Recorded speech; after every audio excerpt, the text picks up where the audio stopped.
हिउँ परिरहेछ त होइन ल हेर्नु न यहाँनिर चाहिँ हाम्रो मैले हिजो दौडी भिडियो बनाएको थिएँ नि राम्रो भ्यू गएको थियो त्यसमा के भने त्यो अलि अस्ति फेरि हिउँ त पग्लेर गइगयो भनेको त फेरि हिजो हिउँ पर्न थालिगयो अनि अहिले चाहिँ लगभग 1 फिटको हिउँ परिसकेको छ होइन यो हप्ताभरि चाहिँ अलिअलि हिउँ पर्नेछ अब यो सायद अन्तिम हिउँ हुनसक्छ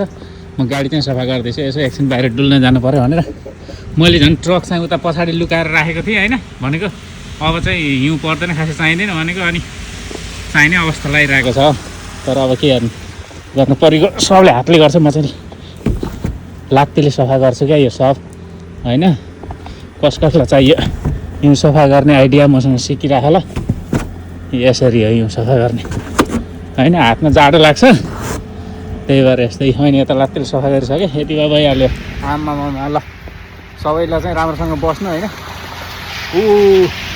यता चाहिँ यात्रामा निस्किन्छ है घुमघाम